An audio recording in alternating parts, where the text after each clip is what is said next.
low.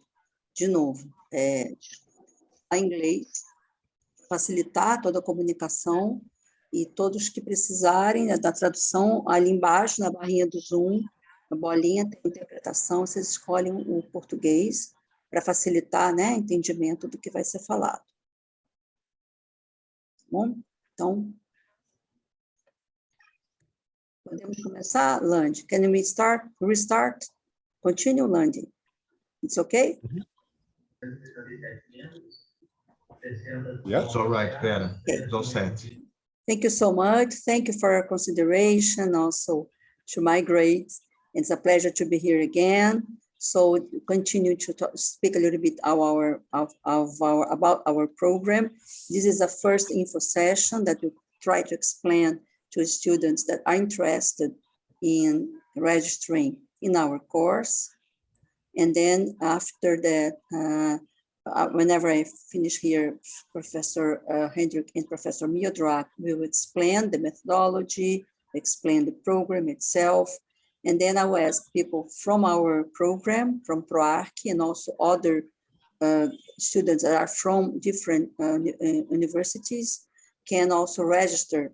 Then I'll give you the email so that you can send the email for have the registration on the course. Those who are from PROARQ, please, you have to register on the course itself. It's a regular course in our elective course in our program.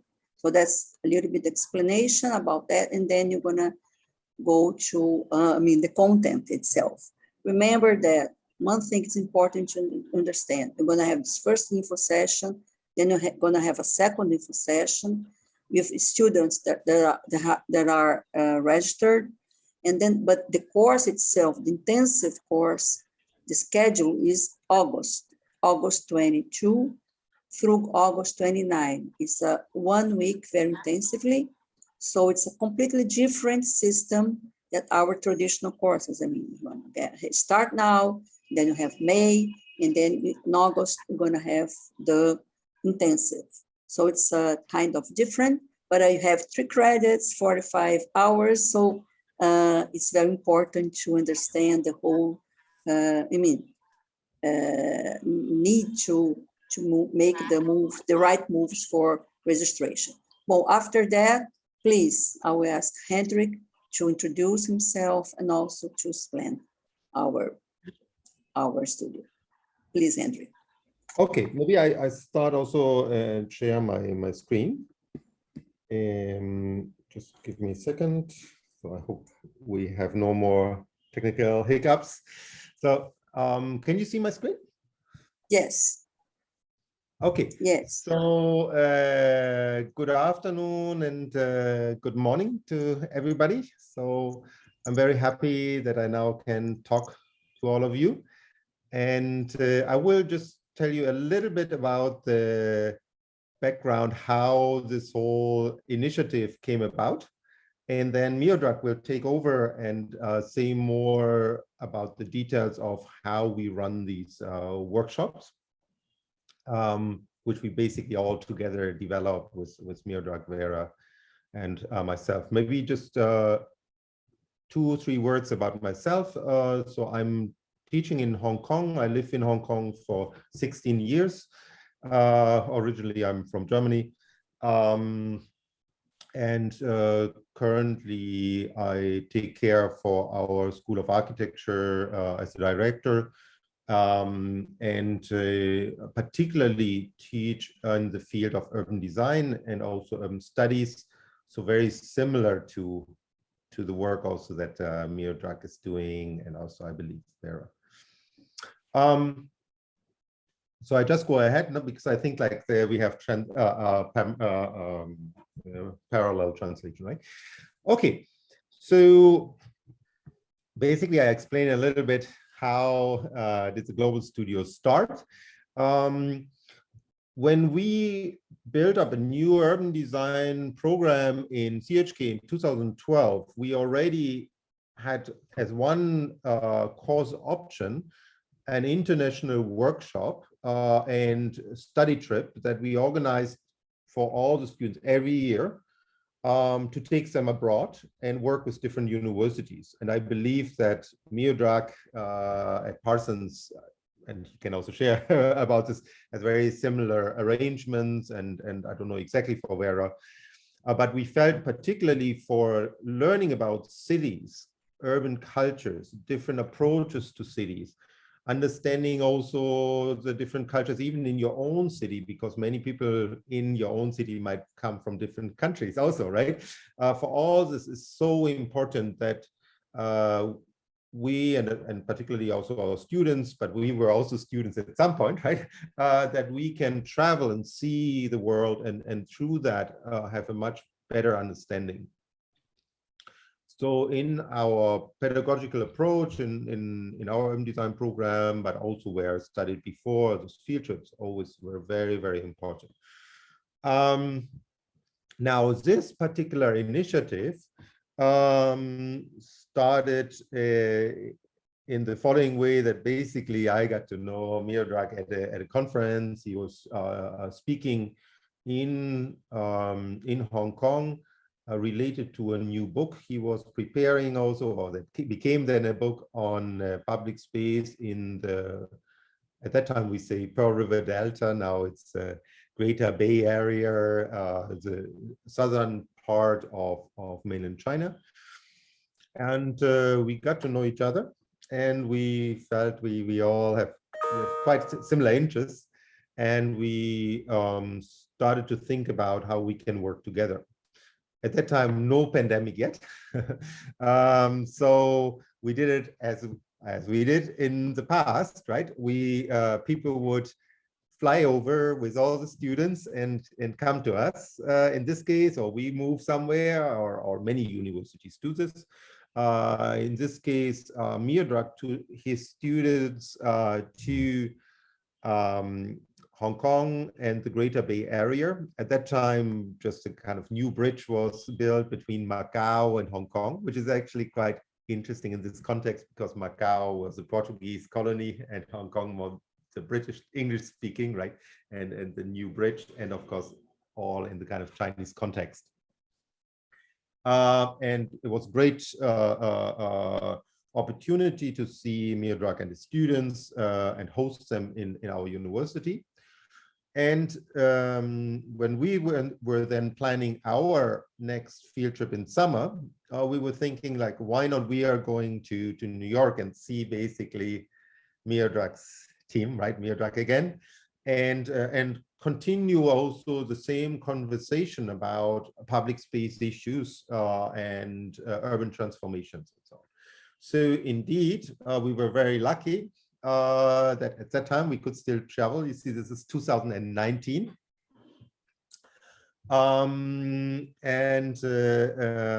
We were extremely happy to be in New York, and we went to see those famous projects, of course, like the High Line and so on, but also important public space and private development, something that's very unique to, first it came up in New York, but then spread all over the world in a way, right? And other public space projects in more grassroots and immigrant neighborhoods. I think Miodrag will say more about this idea of the lines that I'm not mentioning. Okay. I wrap up a bit faster. I'm almost, I will not be very long. Now, the COVID-19 virus was spread. It started to spread in late 2019, right? Of course, 2020, everything became so difficult, right?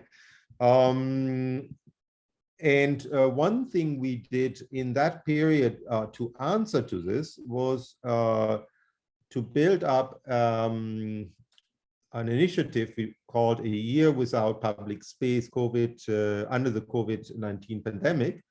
And we invited people from all over the world to be part of weekly webinars. Every week we organized a webinar for 1 year almost, inviting people, all our friends and also new people that we got to know, to weekly discussions about how do we experience in different parts of the world the pandemic.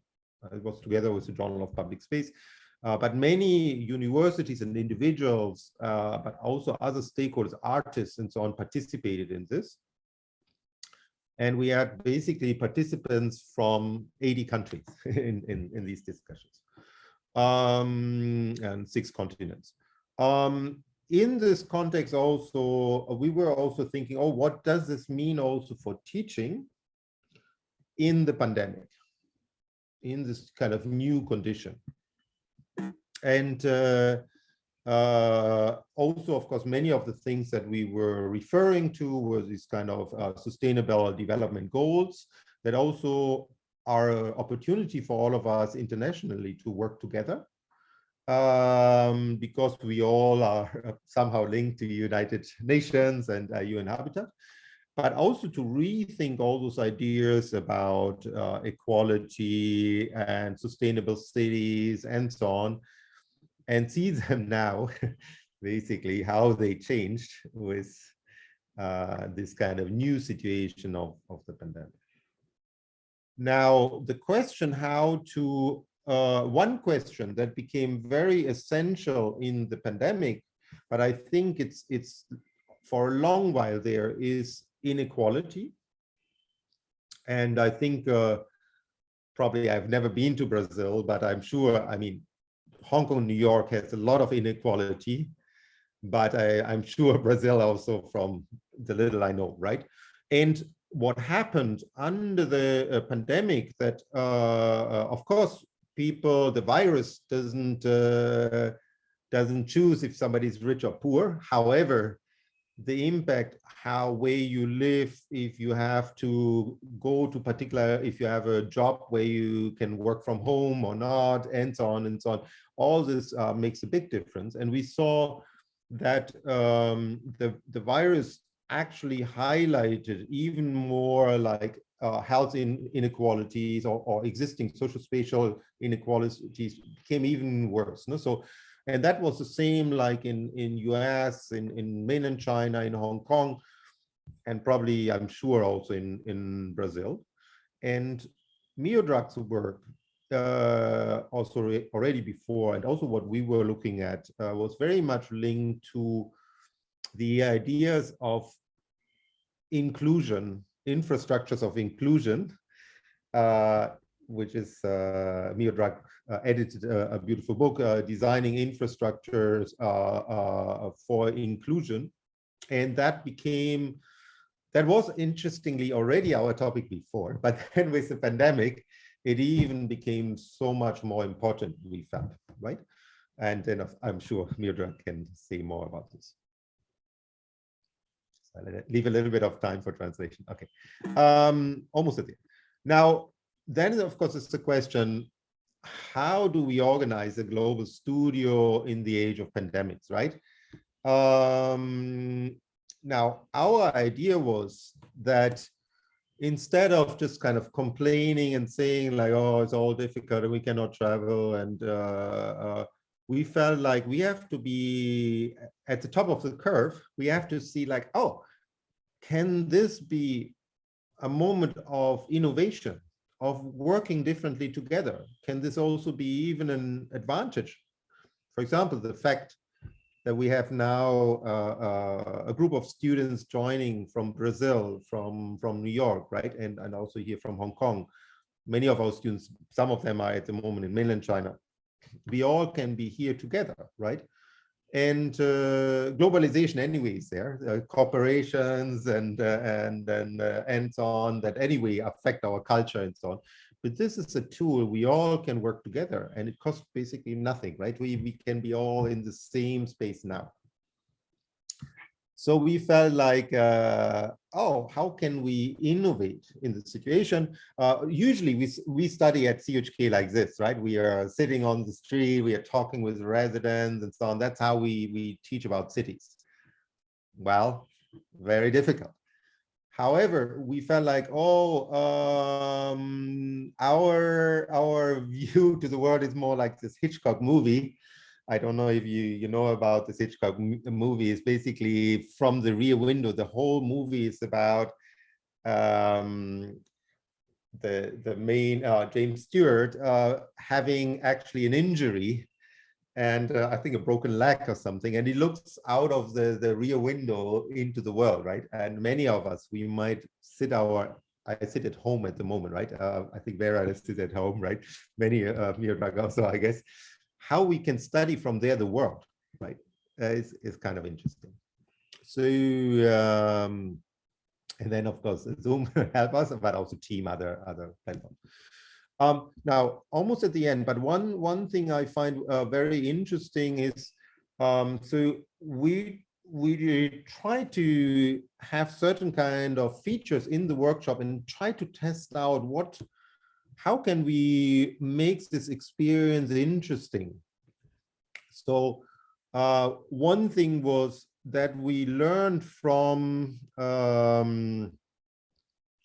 something that's called remote ethnography. So there are people in the field of ethnography, and I think when we study public space, we often look at anthropologists or ethnographers that look at human activities in space. And there are people that talk about remote ethnography even before the pandemic. And why? Because there are other situations in life we cannot always travel everywhere, right?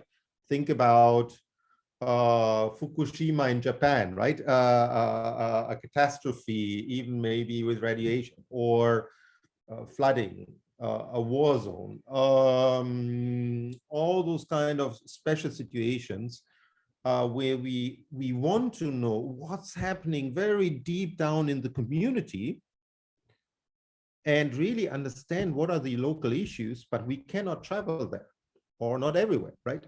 And there are people that look into this, and for example, that then think about, oh, maybe they don't use video conferencing because in crisis areas, maybe the video doesn't work, then they use WhatsApp, WeChat, and try to connect to people and so on, right? There's a whole field of knowledge about this, and it's exciting, right? It's very interesting because it's also will stay with us after the pandemic. No? The other thing is, we link to local experts that might even live in the areas that we are talking about, right? So you will see in our workshop, we work with field studies. So we were super happy that we had Professor Hathcock, for example, here from Parsons, who was talking about the situation in Queens, in a particular area that we discussed. And he's also a resident in that area. So he talked about very, how can I say, heartfelt from the kind of epicenter at that time of the pandemic in New York City, where many people actually were dying and very problematic situation. But he was also a witness of the situation, but also an expert of the situation. And then he was able to, in a very lively way, to explain the situation. The other thing is we use free web GIS, those kind of, there are a lot of internet tools that we can use for free and work together, do drawings that all fit together. They use the same graphic that we can compare across different places.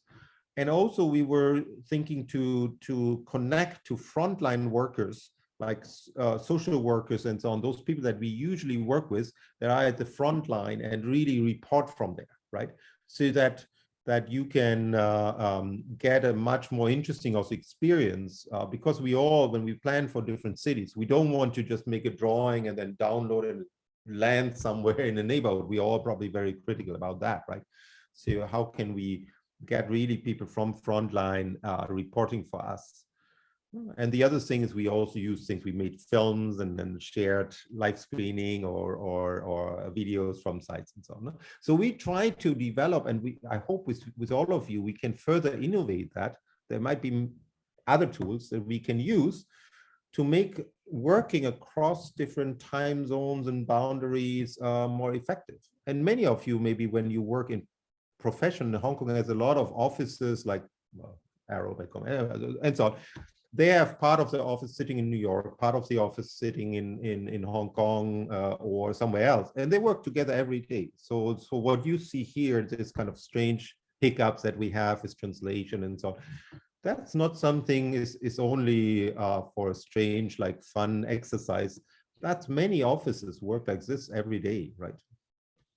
Okay, I'm almost at the end. So basically, then we started the first workshop in that we did together, and at that time also Parsons and us. And at that time we invited friends from Auckland in New Zealand, and this Journal of Public Space. Now, one thing was working with Auckland and New York and Hong Kong. It's 3 time zones. And you can see already now you have to either work very late or very early for us. But New York and Brazil is only one hour difference, and Hong Kong and New York is basically 12-hour difference. So you have now whatever, almost 8 o'clock in the evening, and we have 8 o'clock in the morning.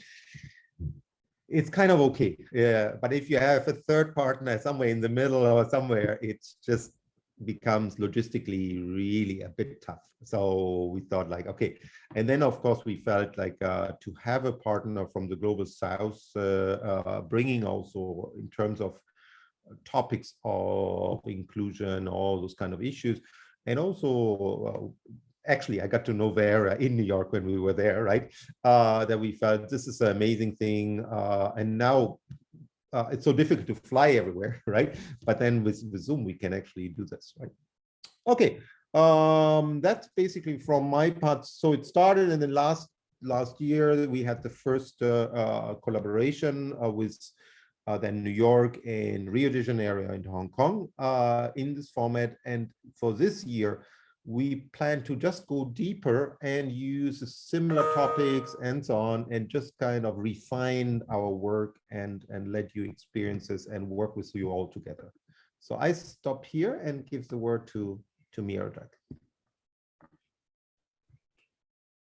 Thank you, Hendrik, and thank you, Vera and Professor Etel. Welcome, everyone. My name is Miodrag Mitroshinovic, and I teach here at Parsons School of Design. The New School is the name of our university. Parsons is a division of the New School. I've been teaching this course for about 10 years. And as Hendrik said, the last 4 or 5, we've been working together between Hong Kong and New York. And 2 years ago, or 3 years ago now, in fact, as Hendrik mentioned, Vera was in New York when we had this big event and presentations to the projects, and we sat together afterwards and said, why don't we actually try to do something with 3 schools? And so that's how this collaboration emerged, and to a great satisfaction and great pleasure of all of us, last year we did the first 3-school collaboration, the 3 of us, and we will have students who participated in the workshop last year. Tori and Roberta, I can see them smiling. They're probably, they're waving. So they were my assistants in the workshop last year, and they also did the work on the book that I will show you in a couple of moments. So as you can tell, obviously the time zones are one type of complexity. It's a fairly complex thing to manage, and so. As you can see, even today, we had a couple of hiccups coming to this point. So what I will tell you a little bit about is the way we run these workshops. So first of all, obviously, there are 3 schools, 3 groups of students who come together through this experience. As it has been said before, the students are not necessarily from Hong Kong, Rio, and New York. Our students come from everywhere in the world, as do Hong Kong and Rio students. So, so basically this is a really wide web of places and cultures and languages that students come from, which makes this really interesting and complex. We generally focus on 3 transportation lines, 3 mobility lines in each of the cities. So this year, as last year, we will focus on the same 3 corridors. In Hong Kong, that's the Tsuen Wan, right? Hendrik, am I correct? Chun Wan. Okay, Chun Wan. So my Chinese is not as good as you can tell already. but I'm working on it. And then my Portuguese is even worse. So the line in Rio is Diodoro. Is it Diodoro or Deodoro? Central Deodoro. Central to Deodoro. Okay. Okay. Deodoro. Thank you, Vera. And the New York line is really simple. It's line 7. So it's an MTA line 7. And so there are 3 basically transportation corridors in these 3 really complex global cities. Along these lines, we choose a couple of sites of interest, as the sites we will have this year were the same as last year. And as I show you some of the work, you will see how that worked last year. The students are mixed in groups. So the students from all 3 schools actually come together in each of the groups. Last year, we had 4 teams, and we had basically 4 thematics that we wanted to address. Our general umbrella, as Henrik mentioned, is urbanisms of inclusion and designing infrastructures of inclusion.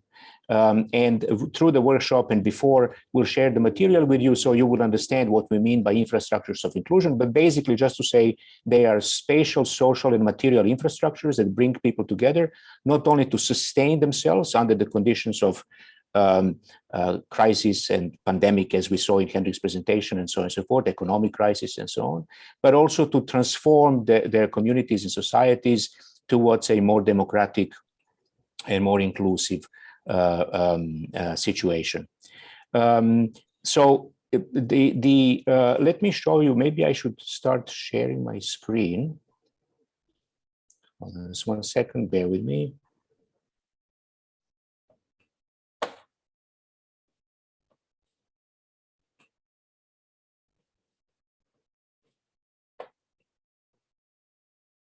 Just 1 moment. Can you see the book? Yeah, and yes. Yes. All right, very good. It's okay. Okay, so I will show you now actually how we were organized and how the work developed. We will this year produce the same thing. We will have a book at the end of this at the end of the workshop. In fact, not really at the end of the workshop, but probably a month or 2 after the workshop. For the new school students, let me just say before I do this, this is obviously students from any program can take this selective, graduate students and undergraduate seniors with my permission. And I think we have 1 or 2 undergraduate seniors this year. So after the workshop, this is specific to the new school students now. After the workshop, we will continue to meet over the course of the fall semester. So the workshop is 22nd to 29th of August. And then we will determine during the workshop what are the best days to meet. And we will meet 4 additional times, 4 to 5 additional times over the course of the semester to complete the projects and to also complete the book. I will explain to the new school students later on how that will work, but it's fairly straightforward. The book, mostly designed by Roberta, but also with contributions from everybody participating. All the 3 teams really participated together in putting it together as a final outcome. You can see here that we had 4 groups, 4 thematics. One is mobility, the second one is housing, the third one is cultural heritage, and the 4th one is well-being. It says and public space because what we really wanted to do is to understand how mobility, housing, cultural heritage, and well-being relate to the transformations that we can see, observe in public realm and in public space. What are the transformations? What we are really interested in is figuring out what are the ways in which local communities respond to global challenges. Pandemic is one, economic crisis is another, climate change is the third, and so on and so forth. And so that's why we're situated in very specific places along these really intense mobility corridors. So 4 groups. This year, we will again have 4 groups, and each of you will be, you will find yourself in one of these groups. The mechanics of how you choose and whether you can have a preference, we can explain to all of you that later on. The 5 individual projects, that only applies to the New School students. That's not really for Rio or Hong Kong students. So the book is organized simply by the 4 thematics. The first one, obviously, is transportation. So the students do a preliminary research in the 3 cities. So what connects them in terms of the transportation challenges. And then they come up with critical insights. And in this particular case, I think Roberta and Tori can talk a little bit about that as well. The idea was to create social infrastructures, places for the people. And they looked at, as you can see here, a site in each of the cities. So Central do Brasil in Rio, Tuen Wan, sorry for my pronunciation again, in Hong Kong, and then Flushing Main Street in New York, in Queens, right? And you can see here how the students then, after they do the analysis and after they do the translation of the data analyzed into critical insights, they then create design scenarios. And you can see here the design scenarios for each of the 3 cities. And this is Flushing, right, the third. So these are group scenarios, right? So everybody participates both in the study, in the analysis, in the translation from what was analyzed and discovered into critical insights. And from critical insights, we develop design scenarios. The methodology used in the workshop is very specific, so you will basically more or less follow the methodology we have designed. Of course, there is always space for improvisation, but I'm only saying this so that you understand there is not much to, there will be not much confusion at all, because it's fairly straightforward. The second theme is housing and public space. And once again, you have obviously the analysis of the housing situation in relation to the public realm, places of work, for example, places of congregation, how that works, housing patterns that emerged in the 3 cities, streets and open space, and then critical insights once again, and the broad values and thematics that are developed out of it, and then the design strategy that then again develops these design scenarios for the 3 places: Queensboro Plaza, Mangueira in Rio, and sorry again for my pronunciations, but Meifu in Hong Kong. And conclusion. And you can see here, Hendrik photoshopped in a design strategy for the under the elevated highway proposed by the student group. And this is from one of our tours, I guess, on the site, or their tours in the site. Cultural heritage, I would now go faster because obviously this is now, it repeats itself. So there are 3 regions, there analysis of cultural heritage in all the three places, and 3 very complex also intercultural places. And then how that relates to public space, insights, values again, and then the major thematics, and then out of the thematics, the scenarios, design scenarios. This one is for Jackson Heights. This one is for Hong Kong. I will not even try. I don't want to offend anybody. Tsim Sha Tsui. Good, okay. And then this one is for Madureira Park, right? Madureira Park in Rio. Well-being, okay. The fourth one, again, analysis, major issues, advantages and disadvantages, effect on COVID on public space because it's well-being and public health, and then the design scenarios again for Sham Shui Po, for Sampaio, and for Corona Queens. And that's pretty much the even though it looks here very neat and all organized beautifully and so on and so forth, it's actually a very complex process through which, you know, a number of things are produced, and it's very intense. And this is I will not show this in detail because it's not relevant to students who are not from the New School. But what we do at the New School, then we continue to meet and develop these specific projects for the 3 sites. So for the 3 sites, for the 3 cities, sorry. So a couple of more things I just wanted to share. Logistics of this, Hendrik touched upon it. Logistics is very important. Time zones are, you know, obviously we have to work with them. So how we organize the workshop is we meet in the morning and the evening every day. And in the meantime, during the day, students can work on their own. We are available in the unless it's night when in Hong Kong, when it's day in Rio and New York, and the other way around. So we try to combine during the day. We work with students, and then during our night and the day, Henrik and his team work over there. So basically, we meet from 8 to 11 in the morning and 8 to 11 at night. That was the way we did it last time, and it worked perfectly well. It's a little bit early and a little bit late, but it works more or less for everybody. In some sort of really desirable way, which also leaves, between 11 and 8 or 10 and 11 and 8 or 10 and 9, right? It leaves the whole day open, so students can work on their own. They can consult with the faculty, or actually, if they have other obligations, they can also attend to something else they have at school. So that's pretty much what I had at this point. We can come back to some of the things later if there are questions in Q&A. I will stop sharing, and I would like now to invite Tori and Roberta.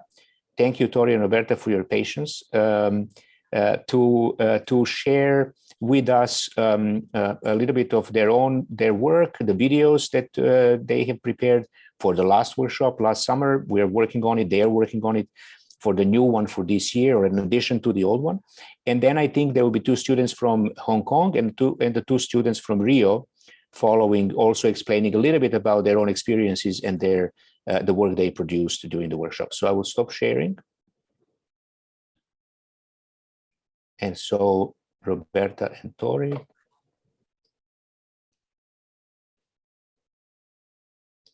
We're just going to show the beginning bit of the video that we produced last summer of the actually 4 different public spaces along line 7 in Queens. Great, thank you.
There is no sound, right? Or was there sound?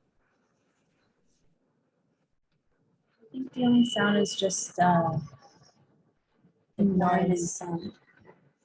No, because I don't hear anything. That's why I'm asking. You have to share sound too. Share screen, video, and sound.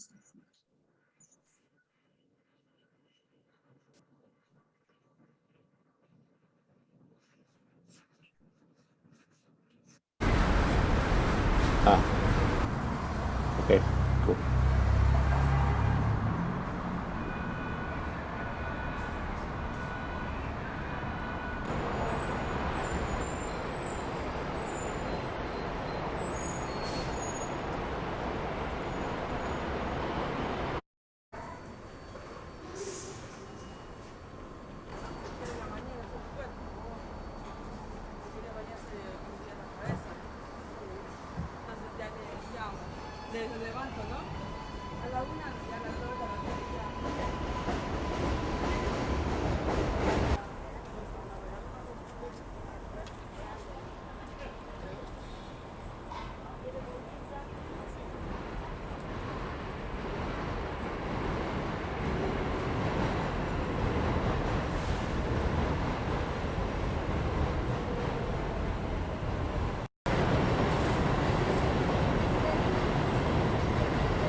A little bit. Footage with the iPhone 12. That's not bad.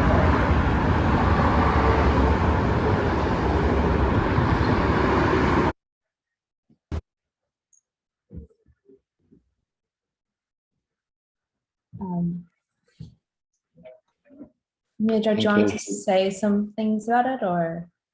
Yeah. I mean, if you just if you can, I mean, a few minutes about your experience in the workshop and the video. Well, the video is fairly straightforward, and I for people, for students who have not been to New York before, I think it reveals a side of New York City that isn't necessarily the shiny, rich, expensive one that people usually associate with New York, right?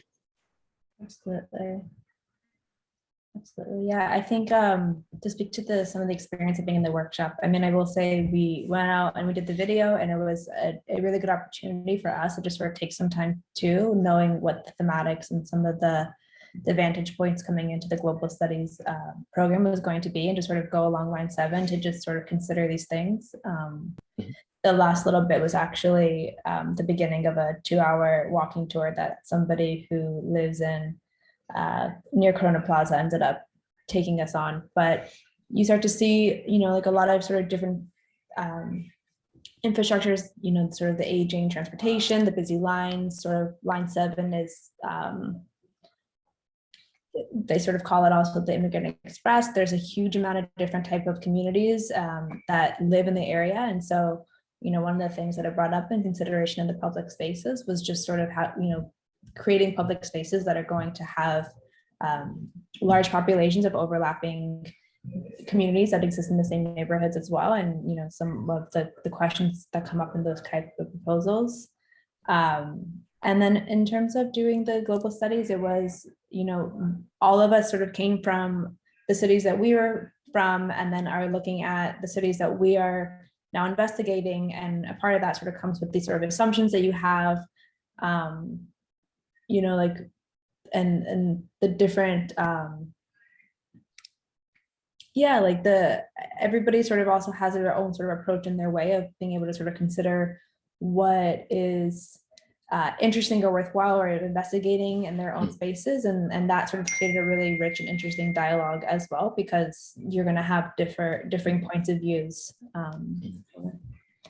Yeah, no, just to reinforce what Tori said, like specifically in Diversity Plaza, I used my personal project was in that space. So yes, all the community-based organizations that are working there, some represents the different cultures, and also this like bringing together and having this inclusivity in the space of the different customs, cultures, different languages, and all these type of things. So Yeah.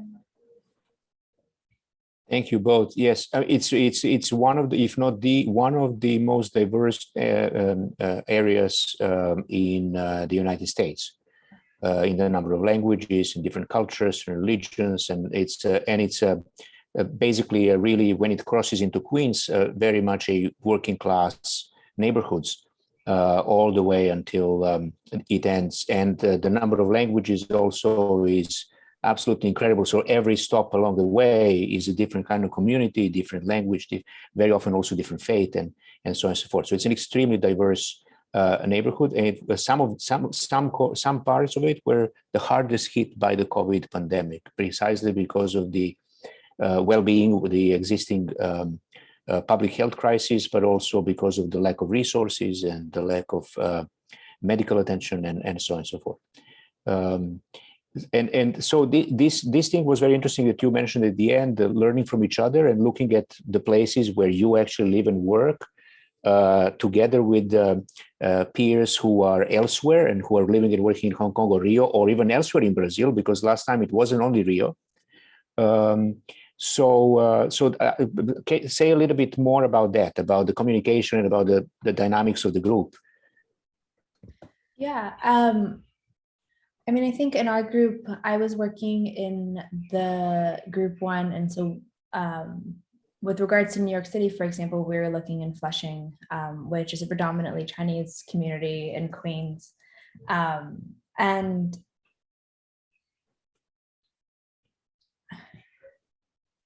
you know, like, for example, there you have, I mean, I guess just to sort of be straightforward, like there were certain perhaps like vantage points is that I have as sort of an American coming and looking at sort of American spaces in the United States. And there's a certain custom and approach that I might take that, let's say somebody who is in school in Hong Kong, and sort of the approach that they take in terms of looking at their public space is going to be also embedded in the type of cultures that they were brought up in. And so you were having these sort of conversations, and, you know, and sometimes they would become, they weren't ever debates by any means, but like you would just sort of see that you were sort of pushing and pulling, because everybody also, we all come with the sort of assumptions we have of the problems at hand and where we see things going and where we want to go and what inclusivity means. And so not only does that bridge have to be walked in terms of, you know, looking at these sort of spaces that are really rich in diversity in their cultures and being respectful of that, but also, you know, furthermore recognizing that, you know, when you're working with other people that are in other countries and have their own approaches and vantage points, that's in itself is also a bridge to walk. And it led to a lot of really, it just led to a lot of really fruitful insight, even if it wasn't explicitly talked about because we were all just very busy in the work. I think there was a lot of moments of pausing and reflecting and sort of seeing that come up in the type of proposals that people were bringing for the spaces. I think it was super enriching to work with students from other countries, seeing the methodologies, like how we manage things in different ways, and organizing. It was also like really good to practice, you know, like group work, literally group work, divide the work, communication, everything. So I love the experience. And the one thing that was, I just reflecting, that was really interesting as well. I mean, in New York, the access that we have to the type of data is there's so much of it that's publicly available. But for example, the students in Brazil were having a harder time being able to sort of gather all that data. So you had, you know, we all had to start to lean on different strengths and the ability, because the end goal is not so much, you know, who can get the most data. That's never the end goal of this. It's we're trying to communicate ideas and using whatever tools we can to communicate those ideas. And so depending on your resources, you're going to lean on different strengths of, you know, towards the access that you have to that information. Exactly. And arrive to a shared understanding. Yeah. Thank you so much. Thank you both very much. So let me just then invite Henrik to invite students from Hong Kong. And I just wanted to say, Tori and Roberta are students in the Master of Science in Design and Urban Ecologies program at Parsons, and they're just about to graduate a few weeks from now. So thank you both. Great. Thanks. Yeah, indeed, I think Roberta brought up an interesting point also that this line, particularly line 7 in New York, right? It's almost like a microcosmos of the entire thing. Also, because it goes from I mean, socially, that's also why we chose it from rich to grassroots, right? But also now you have like a whole area which is South and Latin American, right? But not just one place in South and Latin America, but basically many of those. And then the end point, Flushing, is really like a small Hong Kong, right, or small China, or actually many people from Hong Kong probably, or Guangdong area. So it was like almost a mini version of our workshop, and also maybe an interesting experience for the students to see, I guess, many of our students when they think about maybe United States, and maybe they all look like in a particular way, but actually, particularly New York City, I mean, it's so much more, right? And it's so exciting also because okay, which also shows like the importance of such a workshop, because I think like the different cultures and so on is not just kind of, oh, we play around here in a kind of nice academic exercise, but those different cultures, they might actually be just one metro stop away, or one side of the street to the next side of the street, right? Anyway, yeah, from our team, we have Danyang and Sifan, and they were last time basically students in the program, and they're now research assistant and will start their PhD in our school, and I'm very happy about this.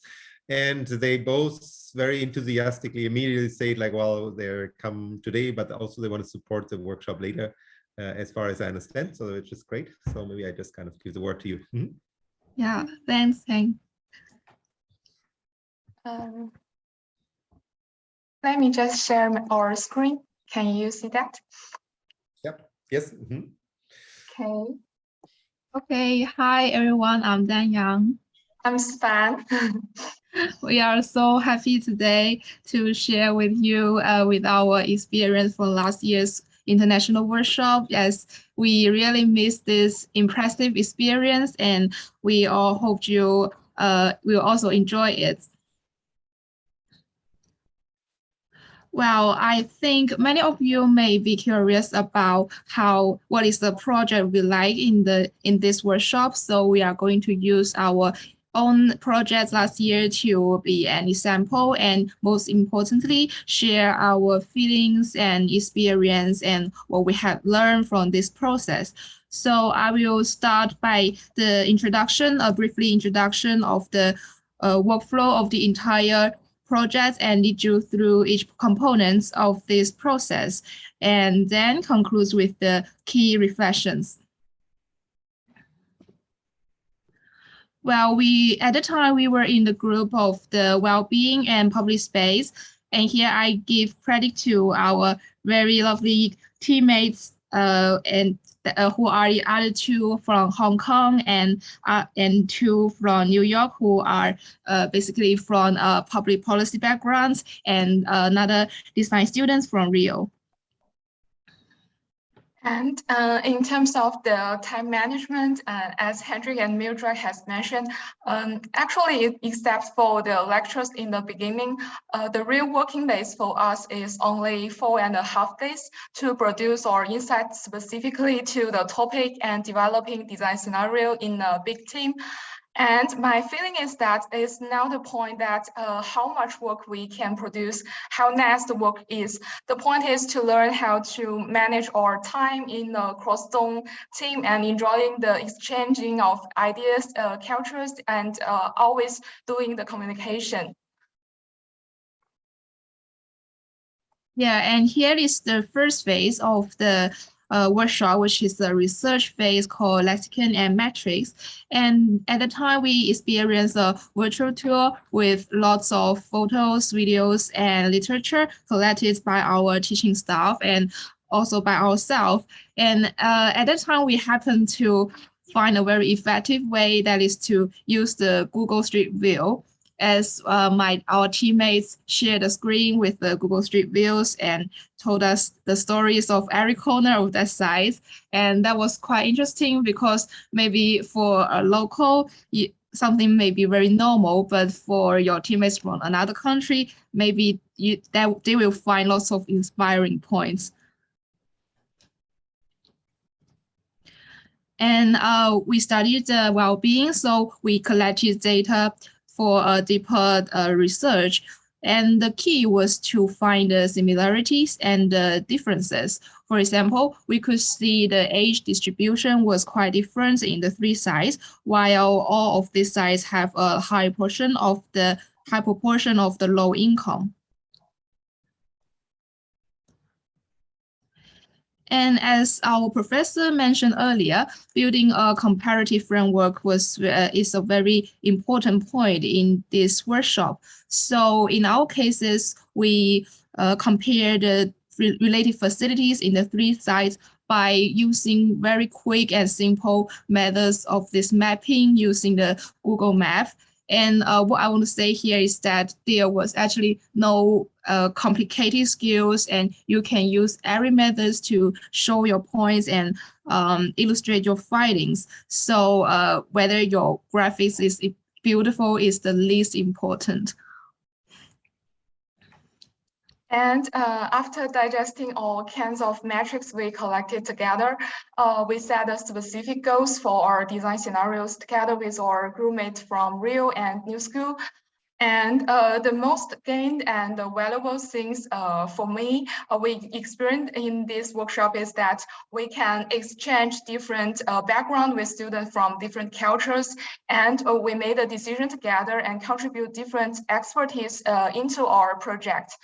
For instance, for our group, we focus on enhancing social and economic resilience by integrating different place and program making strategies based on the big theme urban farm. And for me and our students from Hong Kong, we usually dive into a more spatial way to do the intervention. But Laura and Riley from New School, whose background is social policy and management, etc., they contribute to reorganize the stakeholder networks through our spatial strategies.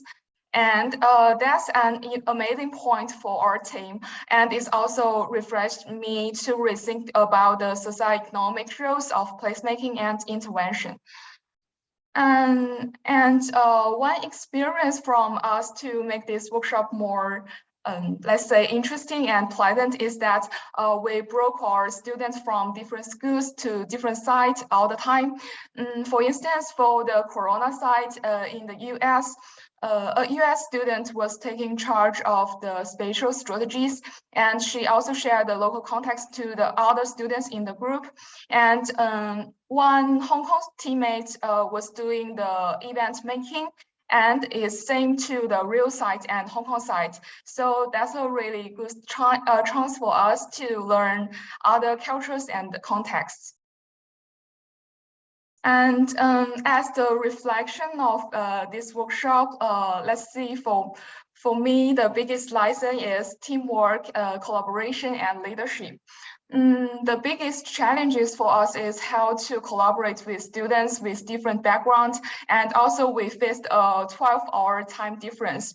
But it will be a super common status we will face when we graduate and may go to an international design firm. So don't be afraid to communicate with teammates from different cultures. Maybe we could set a clear workflow to collaborate more efficiently. For instance, for our team, we usually start a discussion in the night in Hong Kong, which is the morning in Rio and US. We will stay together and make an agreement with the big picture of our project. And we usually assign different tasks to the individuals. Then our Hong Kong student, we can go to produce more efficient, and our Hong Kong student can maybe go to sleep and to take charge of the rest of tasks afterwards. So actually, we didn't feel like this is a very, let's say, very labor-consuming experience, although it's super intensive. as long as we can stick to our plan, make decision together, and don't be afraid to, let's say, lead a team when everyone is waiting for something. And although it's amazing when we have an open mind, we had really nice communication about rules and US culture and also daily lifestyles beyond our projects. Yeah, I'm quite agree with Stefan. And another point that we learned from the workshop is the generalization and the localization.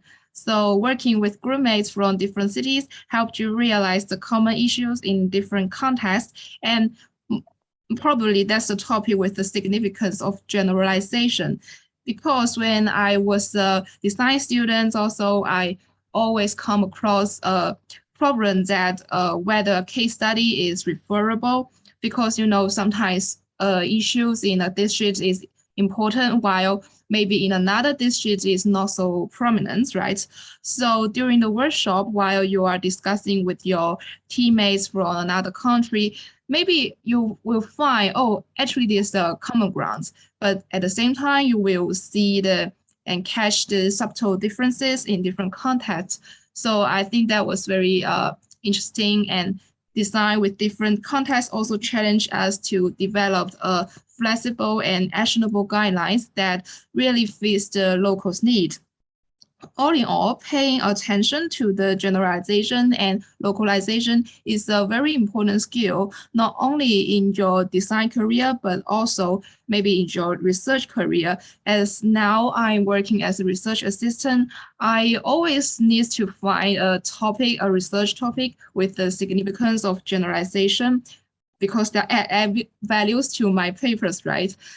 But at the same time, I also need to announce any local issues that may influence the results of the research. So I think actually this workshop really benefits this kind of training on the thinkings. I think that's the end of our sharing, and we share with you a very precious group photos, and we welcome you to join. Thanks so much for Thank you. Our Hong Kong students or graduates. And I pass on to Vera and her students, Yes. right? Yeah. Okay. Not to be too long, I invite Daniel Matias de Almeida to talk about his experience. And later on, Bruno, after the questions, when you open the session, Bruno will make some questions for us. So they will be collaborating in two parts. Now, Daniel, and then after the question part, Bruno will pose some questions for us. Daniel, can you start presenting yourself also, and then I will share the screen for you. Oh, thank you, Vera. Well, first of all, my name is Daniel. I'm a PhD student at PROARQ at Federal University of Rio de Janeiro, and from my perspective, I think the main thing that we get from that experience was the exchange, the cultural exchange between our personal experiences from these three different cities. And in my case, I've been working in the mobility team, and we have three main stations to work with. The first one, which was a smaller scale one, was Flushing Station at the end of Line 7 in New York. The second one was the Tsuen Wan Station, which is a mid-sized station in Hong Kong. And the third one was a metropolitan hub, Central do Brasil in Rio de Janeiro. Daniel, I shared the if you wanna talk about. Okay, you can change the page. Sure. Okay, next page. And just for you to show the group, the detail of we have like oh, sure, the mixed team. So it's important to see we mix the teams from these 3 different cities, and always you have like the book after the workshop, the introduction that will explain not only the context, but also the challenges. But I would just pass the page. And the first noticeable challenge that we had was the different time zones, and also the intensive work that we have to put on this team. And it was super challenging since we have some people in nighttime, and others at the same time zone that we had. So we have to articulate that pretty well, so we wouldn't have much trouble later in gathering the information. Also, Yes. the other challenge we had in these 3 cities was that we have like very different particular situations in each station, not only the scale, but also cultural aspects, and also the different kind of challenges for each station. We wanted to merge into something what we had in common, and it was very hard for us to identify a single aspect that it was common to these 3 cities. And we soon realized that the aspect that we had in common was that both cities were fast-paced cities, and we didn't have any space for gatherings, space for to slow down, and also to enjoy the city. Instead, it was always fast-paced places, and they were always places to move around and not to stay. And in Flushing Station, we have a very diverse community, but with little to none public spaces for gatherings, except for the public library. In Rio de Janeiro, we have like a metropolitan hub with a huge limit on that, which was this avenue, Presidente Vargas, that excludes a park, which is Campo de Santana, to the metropolitan hub. And also in Flushing, in 21, we have a very structured situation with elevated bridges, but at the same time, we don't that were designed to connect the shopping malls to high-rise residential buildings, and they didn't think a lot on the ground level or in the community space. And with all these 3 cities, whenever okay. you wanna make to go to the other Yeah, pages, you can okay. move on. You can move on. These were 3 hubs. It's important to say how these 3 hubs behave. Their function in each city. So it's interesting to see that. Yeah, the metropolitan hub was the Central do Brasil. A mid-sized hub was 21 in Hong Kong, and a local hub was the one in Flushing. And these were our metrics that we used to improve the sociability, the accessibility, and the activities in these 3 hubs. We create this motto called slow places in order to think in a more slow-paced place where we could gather more, we could improve social interaction, and also improve the public space to stay longer and not up to consumption strictly, since we noticed that it's a common aspect in all the 3 cities. And here we have some graphics showing some of these interactions. On this top image, we have one of these elevated bridges that we have in Hong Kong. The other one is, I think it's a dollar van, which is a mobility system that we have in New York. it's a migrant system to integrate with the local hub. You can move on better. And this is our main question. How do people take part in the activities in the surrounding areas of the transit hubs? And how we can activate these areas with different activities apart from mobility exclusively. You can move on, Vera. So we have this lexicon of an holistic integration, inclusive transportation system, and multifunctionalism in our systems. So we were focused on improving these three aspects in these three cities. And one of our biggest references was this book called Palaces for the People, from Klinenberg, I guess this is his name.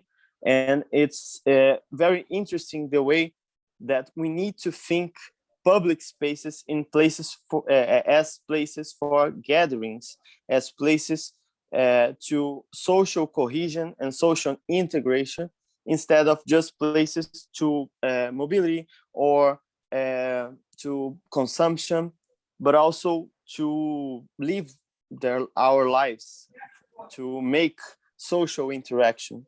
You can move on.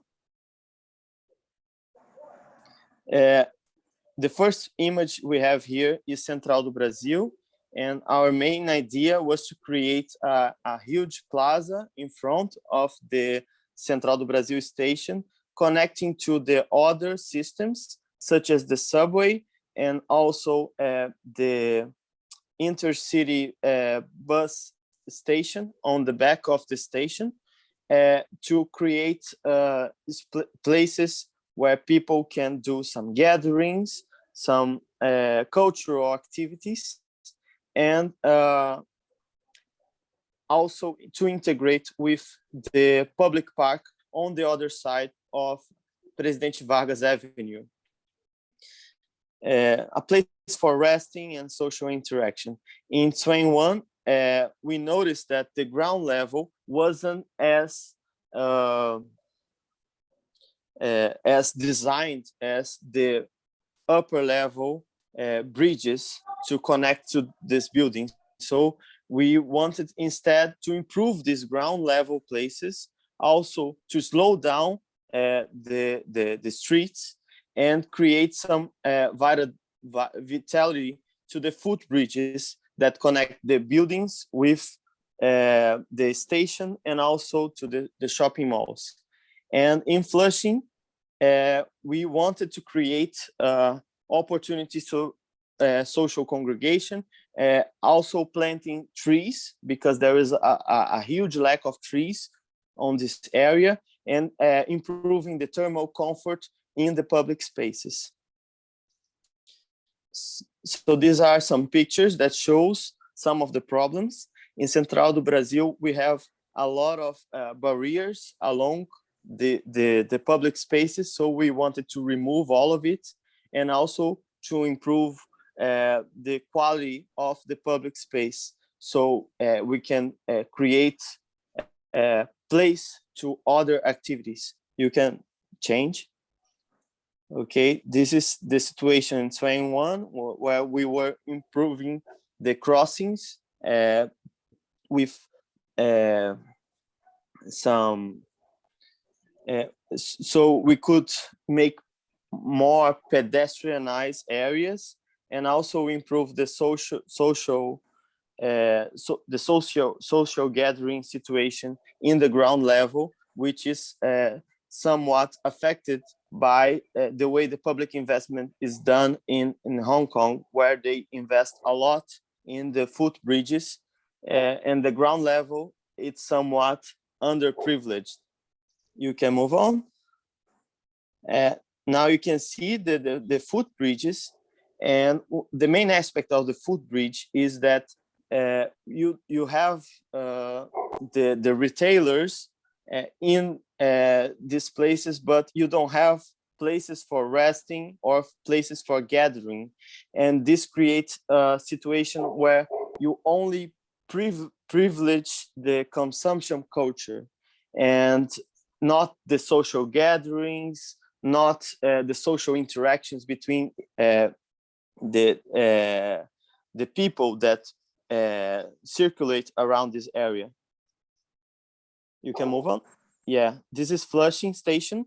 And as you can see, we have very little trees and we don't have any shadows. So we have a island of heat in this place, which makes a very uncomfortable situation for social gatherings. As you can see, some people have to wear some umbrellas so they can make the crossings of and circulate around their area. And we don't have quality spaces for resting and to create social cohesion and also create cultural activities on the streets. You can move on, Vera. And that's it. We had like a very interesting experience of exchange in between each other. For me, one of the most, I think the biggest challenge was to show them the complexity of Central do Brasil.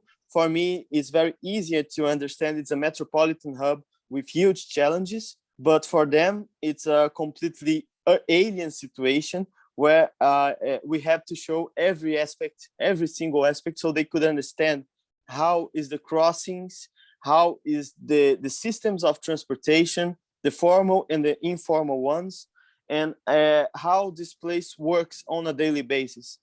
And I even had to make some videos so they could see how the place is really crowded and is full of challenges along the way, such as the barriers in the sidewalks, such as the situation of the public spaces and the lack of integration of the systems. But it was a very rich experience also to know these places. I need to know them physically, and I have this on my main objectives of the future, to visit these places and also to complete what I also have in mind for these places, because it's a matter of imagination and also with collaboration with others. So if I could visit these places, I could complete the whole experience. So it was a very rich and intriguing experience for me. Thank you, Daniel. For sure, if you can visit all the places, that's the best. The best idea is to do that. I think that we can have some time for questions. I don't know if Hendrik and Mitroshinovic agree on that. Yeah, of course. Yeah. Some time for people to, I don't know if you have questions to make, but I think Bruno has one, so I was asking since 1 week ago, he has a question. I can launch the question round. So okay, just begin. Hi, everyone. Good evening, good morning. So more than happy to be here again. So I have just a specific question because, actually Professor Vera and I already talked a bit about that, but very briefly. So I'm wondering about how exactly the workshop will work to external students, because, for example, in my case, now I'm coming from a different university, and also have some cohorts who are also interested to be part of the workshop, to attend the workshop. So, and my question, first of all, so if you are allowed to be part of the workshop. First of all, introduce yourself, please. Bruno. Oh, I'm sorry. Yeah, my name is Bruno. So some of you already know me here. So I did my master in the Federal University in PROARQ. And now I'm a first-year PhD student at Concordia University in Montreal. So, and basically this is my question, because in the past workshop I was here, but I was like a staff member. I had like a superficial participation. So and now I'm more than interested to be part of the workshop, attending the workshop. So to attend the workshop. So, and I would like to understand how exactly it works. So, and first of all, if you're allowed to be part of the workshop, and also after that, if you can receive some certificate or something like that. Hi, Bruno. Good to see you. Good to see you, Professor. Are you now in Canada? Yeah, I'm here. Ah, okay. So you're asking if basically a Canadian students can join or participants can join? Yeah, I talked with some of my cohorts here about the workshop, and yeah, and they are also interested. They were interested about this workshop. So the question is, yeah, I'm also talking with my department because I'm not sure how exactly to work here, because I think they have different rules in different departments. So, but I don't think that it will be a problem. So. Yeah, and basically the question was like if we are allowed to be part of the workshop being an external student. I can answer from Federal University. Like last year, we had students from the university, Catholic University in Campinas, where students from Campinas. And what they did, they followed the course, the Global Studio, and in the end, they received a certificate so that they could go back to their university, and then I issue the certificate as the Brazilian university, as a federal university. I just issue a new certificate declaring that they follow the studio for some hours, credits, etc. And then they just presented that in the department. So that's the way that I would think about. I don't know if Mildred and Hendrik can help with other option. Well, I think my view on this is that for CHK, it's relatively clear we have a particular course code, which is basically this international workshop, and those students would have priority, and I hope they are all joining. I think many of them are now here in the session, and I would just check like how the numbers are. If for some reason not many students would engage, then I would more wider reach out maybe to students from other programs that we have, but maybe it's not necessary. And of course, I feel the idea that people that joined the workshop before come back actually is very good, right? Because I don't think that on Zoom it doesn't really matter like one or two more people. So for example, I think that Danya, Sifan, you, Bruno, right? You already went through the process, and you can also facilitate a lot, right? And also you bring in maybe new aspects and so on, right? So and I think that I personally, and I welcome everyone, right? We have to see the overall numbers a little bit, and if there is extra capacity that we can integrate additional students from other universities. Now, how you do it in Brazil or in Parsons, I would say like you deal with your own field, and if there are great students that want to join from another university, I'm totally free open to it. Maybe we can see like manage the overall numbers. I guess that last time how many we had, like it was around 40-ish or something, right? 50 or so, yeah, or a little bit more. I think, for example, at the moment we have 4 themes, right? And if we have in the 4 themes like 10 people or a little bit more is already is a quite big group. Of course, one can divide in subgroups, right?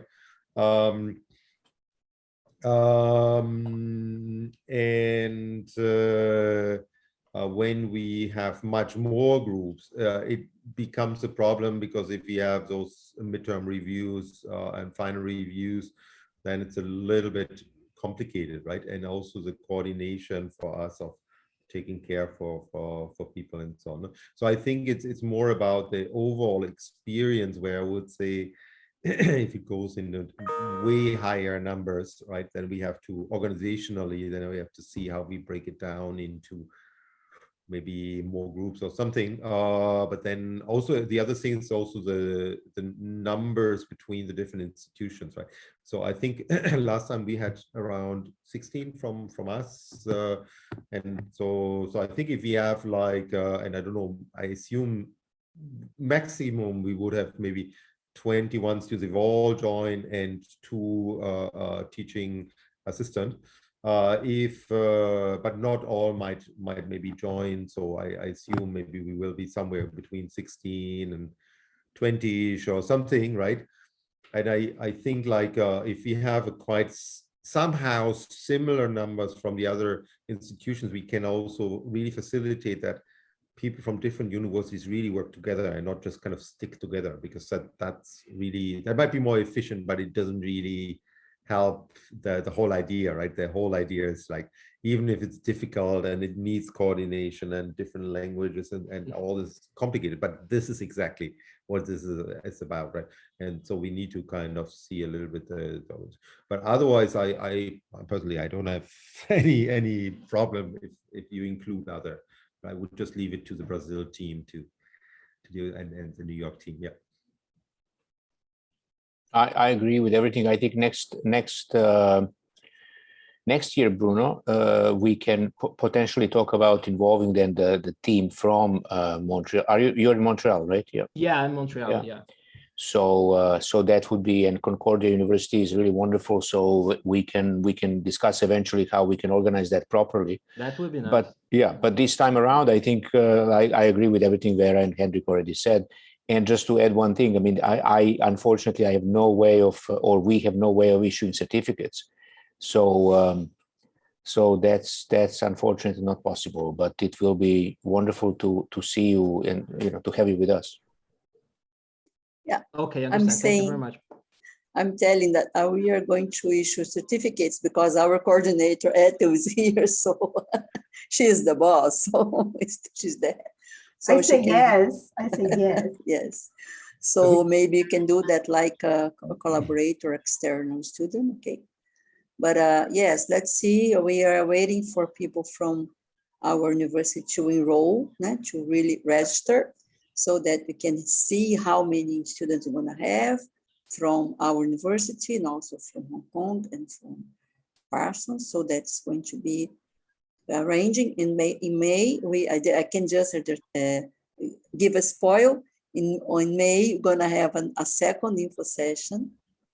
I don't know if someone else wants to make a question, please. Feel free to. I have a question. Good, Monica. Go ahead. Professor Monica Salgado. Yes, hello. She was there in Parsons last year. Yeah.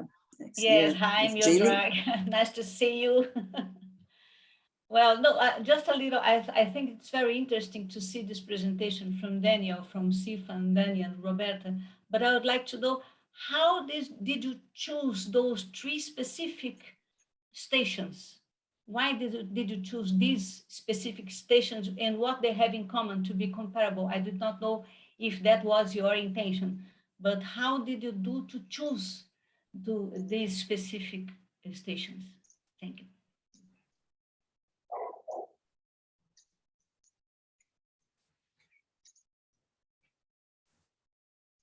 Go ahead, Hendrik. Well, I think that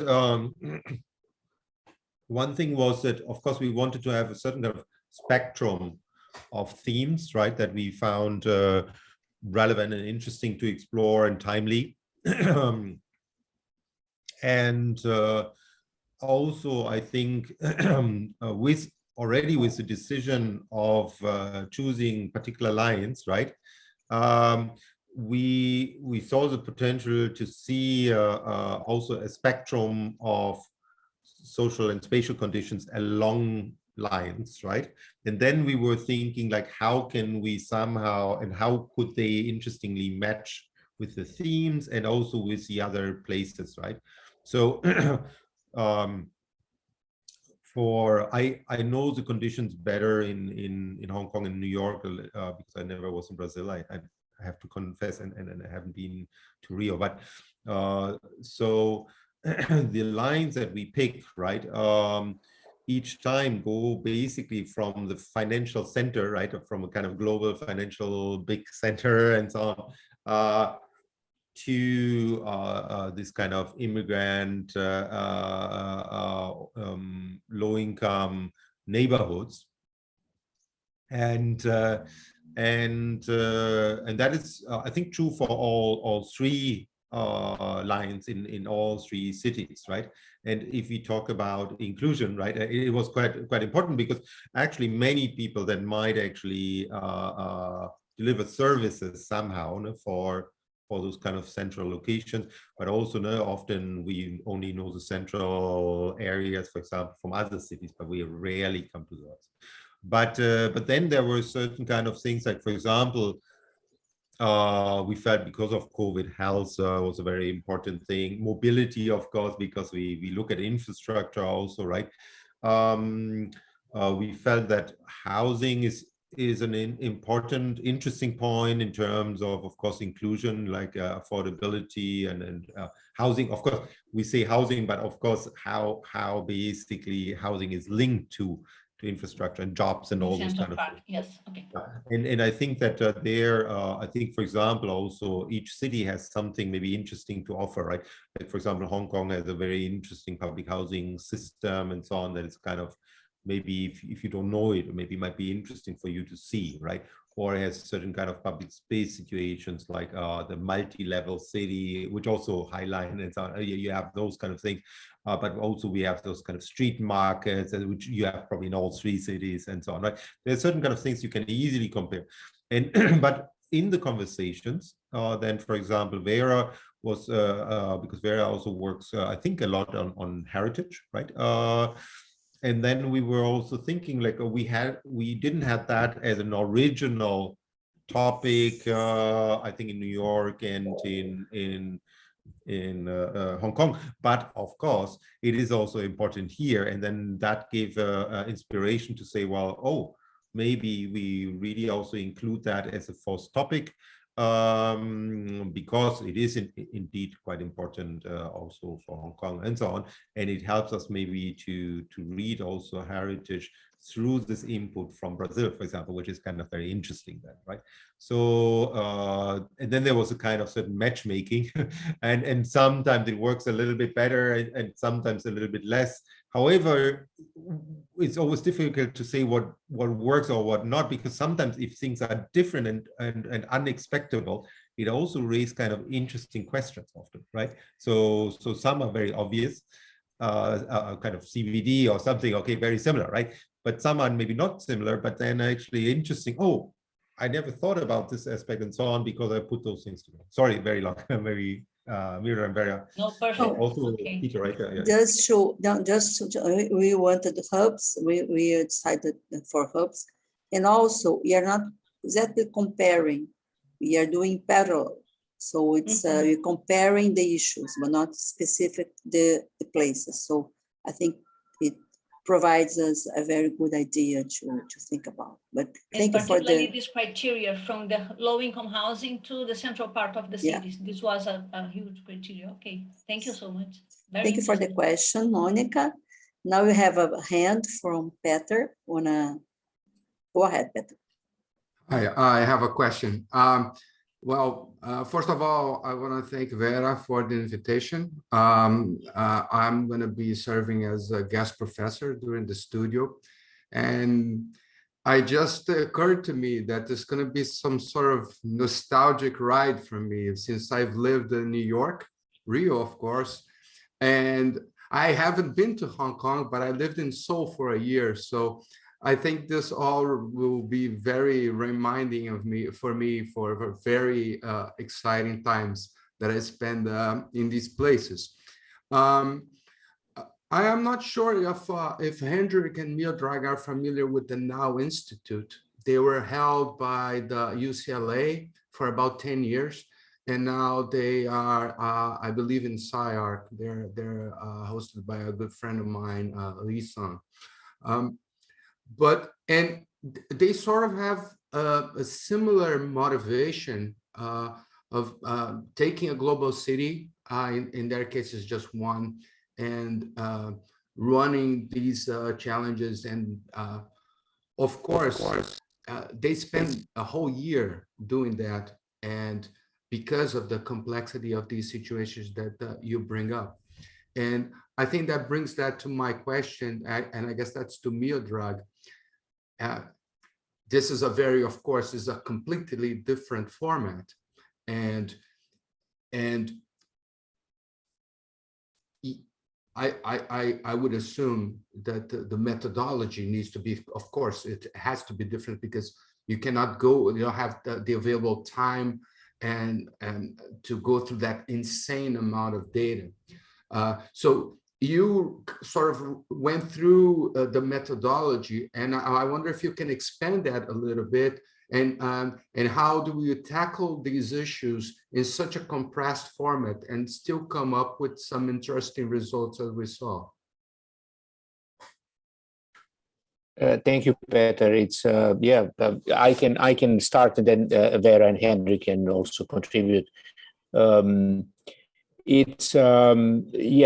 first of all, the methodology we use is really scalable. So in a way, it can be, something you use in 5 days, which of course, as you say, it's really nearly insane to address everything we're trying to address in 5 days. It's almost impossible. However, one thing about this work is, look, a similar analogous methodology, not to say the same, I also use, for example, for the whole semester of work, so 15 weeks, and it works equally well.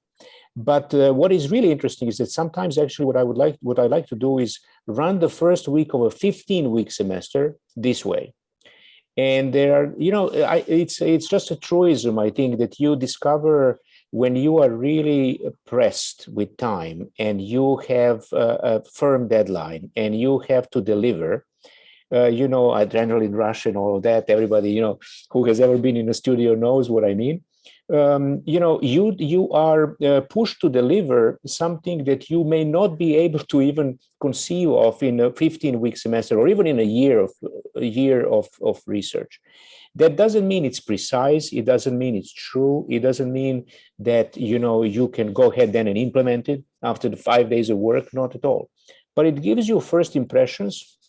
And it gives you a way of mapping out the field in a way, particularly in our case, with so many different students from different places involved, in a way that it's just, yes, it's sketchy, it's ad hoc, but it's also, it relies on a number of things that we, as Hendrik said in his introduction, that we now almost take for granted. So remote ethnography, so much of information available online. And also each group has at least 1 or 2 students who are from each of the places. So they also are, treasure boxes for others. And so it puts them as interpreters of local knowledge. And so it brings them into a situation which now they have to explain to the students and peers from elsewhere, how does it work really in this particular site or in this particular city? And so this kind of communication, representation of the lived experience, and of course of research together, really creates a very dynamic, if not sometimes seemingly chaotic situation, in which we push the groups to basically deliver on a very tight schedule. The workshop is, you will see actually, the workshop is organized into every day. There are deliverables, so that we can get to the finish line. And very often I look at what students produce, for example, in 5 days of work, and students who have never been to New York, and I compare that to the work, the research that some of my colleagues have been doing for years. And I can tell you that their intuition about what is right and what is wrong, what cannot and should not be done, and what should be done, is actually right on in most of the cases.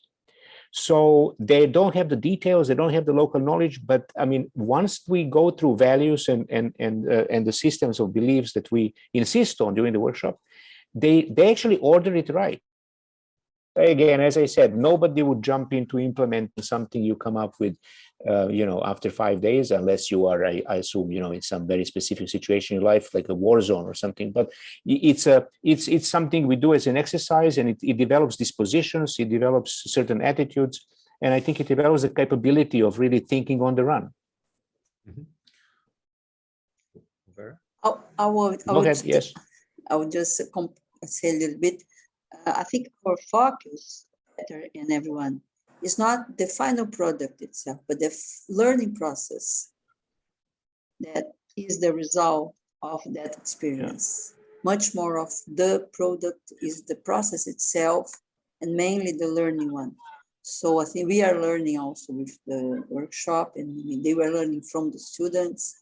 And the thing that they teach us a lot, and also they teach themselves a lot. So I think the process itself, the learning process itself, is the most important focus for us. Not only the final product, even though the final products are very, very good. So I think the value is on the student itself. They are very, very, not only clever, but they are very curious. They are very interested in knowing each other. So I think it's the value comes from them. That's the way that I see as a good experience to do it again and try again and do it easier, and that maybe we are learning each time a little bit more. I think Hendrik can also. I also see this as also Miodrag also mentioned, often also as a combination of other learning experiences, right? Because for us, the international workshop is very much linked to the entire program of the urban design program, for example, right? And we start, for example, in the first studio that students do, we use actually a very similar methodology. And in fact, those students that are now joining from us, they already looked at sites along that line and similar sites, not all the same sites, but similar sites. And then in the second term, they look at, so they look very small scale communities and so on, but then on the other hand, linked to a larger infrastructure. Second term, they look usually more, for example, for us, at a wider situation in the region. And then when we come to the summer, then we let them engage with other cities, right? And usually take them out or now work together. No? But of course, it doesn't need to always come like this. But just because we know this and we know already, of course, we will have the workshop and we know already how Miodrag work and and so on and so on. So we already prepare like some seeds for that, right? But the other thing is what I always feel like those workshops there, to me, they're like catalysts, right?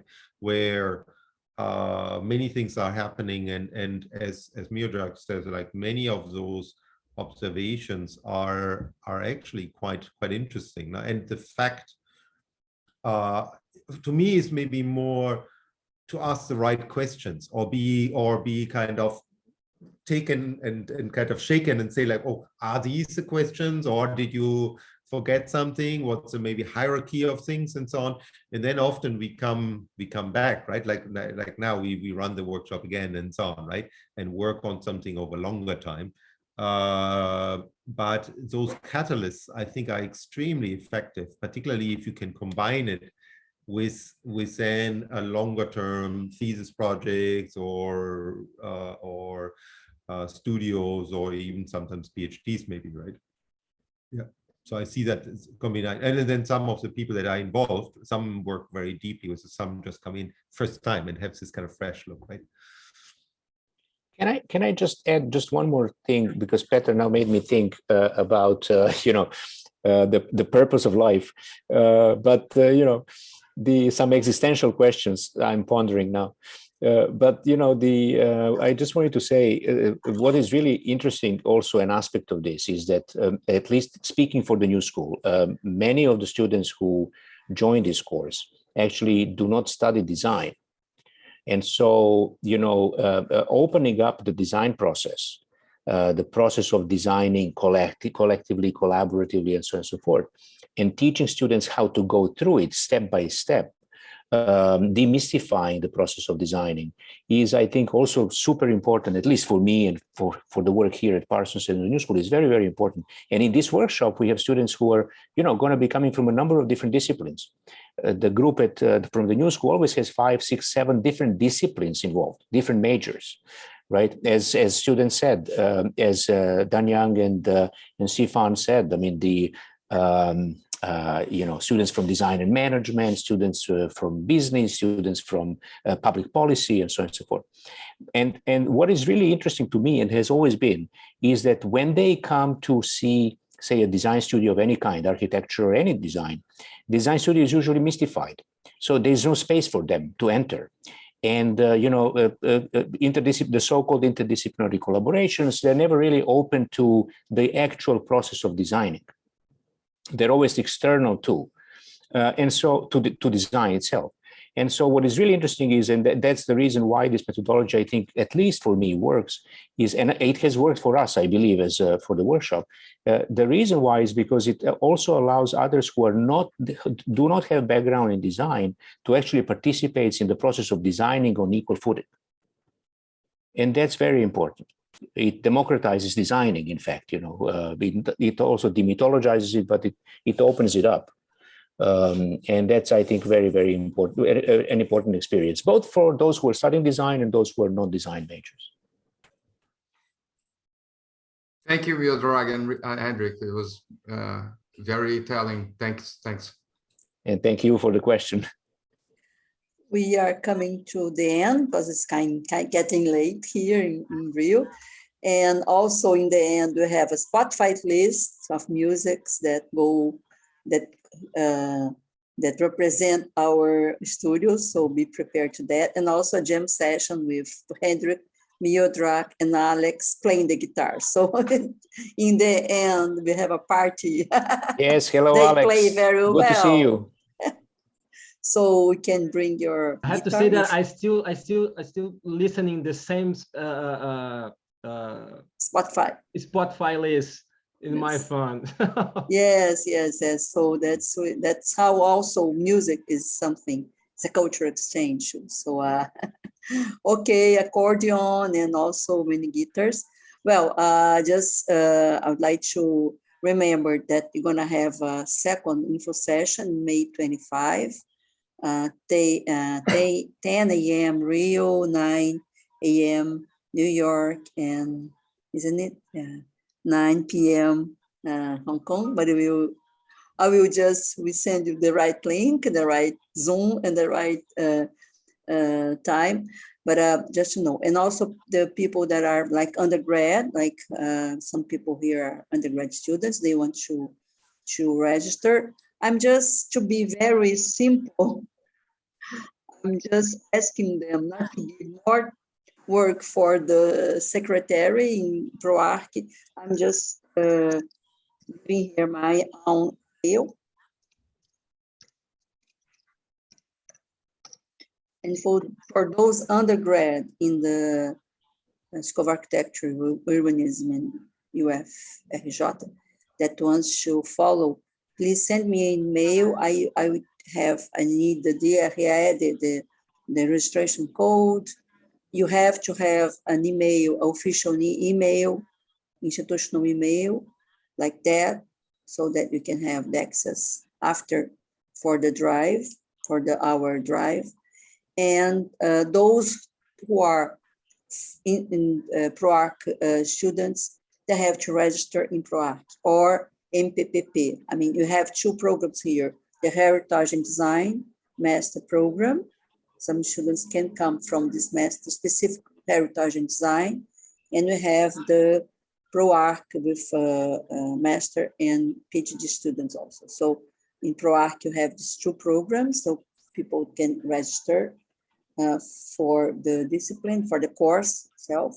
And for the undergrad, they can send me an email. I'm going to make a list and see how many people, how that can be distributed.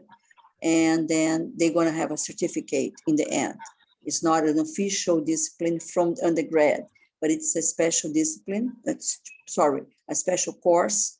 Then you can have a certificate for the course, okay? So send me the email. It's easier like that, but you have to have an official email to make things more simple and easier, okay? I don't know if anyone has another question. If everyone is satisfied right now, at least for the time, I'd like to thank Landy that's here helping us. Also Thomas, our translator, who is helping with the translation. Ethel, our coordinator, who always provide us everything, every support that we need. And also many colleagues here, Monica and also Alex and Monica and many other students that are here, Daniel, who helped us, and also Flora, and also people from Parsons and people from Hong Kong. It's a pleasure. It was a pleasure to see you back again. And I think I'm very satisfied with this coming session. And I'm just curious to have our second one. But I just give a word to Mildred and Hendrik for final bye-byes. Final I will just, yes, thank you, Vera, and thank you, everyone. I think we have covered the subject pretty well. That's my sense. As an introduction, I thought it was quite comprehensive. So I don't think there are any new school students anymore logged in. So I don't need to give any directions to the new school students. I'll do that on another occasion. Oh, good to see you all, old friends and new friends, and the students who will join us this summer. So look forward to the next session, Vera, on the 25th of May. Okay, yeah, also thanks to everyone. I'm already super excited that this will start again. It will be very, a lot of work, but also very exciting to be with all of you. And I hope that this kind of spirit can kind of be contagious to the students now here in the room. I don't know if you feel this, maybe not yet, but once you are joining, I hope this will be also for you in the same way. For our CHK students, it's very easy for you. You just kind of sign up for the course. It would be nice if you give us already feedback relatively soon and really sign up for this course if you want, or otherwise maybe tell Wilson. Because otherwise we would maybe search for additional students from the MARC program and so on. That's all from me, and also thanks also for Daniel and Stefan, but the entire team, and of course. And also I just welcome Peter in our adventure. You welcome to this adventure, and I hope you like to enter, but Alex was with us last year and Bruno again, so they know already all the history. I mean, they know the narrative of the Global Studio, but I think Peter will be a very good contributor. And Alex, I hope you come from your new accordion, and don't forget the jam. Then you're gonna have like a good time, a lot of work, very intensive work, be prepared for a very intensive work, but also a very good learning experience. And then the result, the book was important to have as a final product too. You have the book as a very good contribution. So I just look forward to continue on our info session on May 25. I hope to meet you here again. And please, people that from PROARQ sign up, people from the Heritage and Design sign up again, and also from other programs that are allowed to come. And undergrad, please send me the email so that we can start to organize our team for next session. Maybe you're gonna have all the students signed up, and then it's easier to have them with us also. Okay, thank you so much. Thank you. Have a nice sleep. Have a nice day for those who are in the day. Yes. Nice evening and sleep for those who are in the night. Okay. Bye-bye. Bye-bye. Good night. Good night.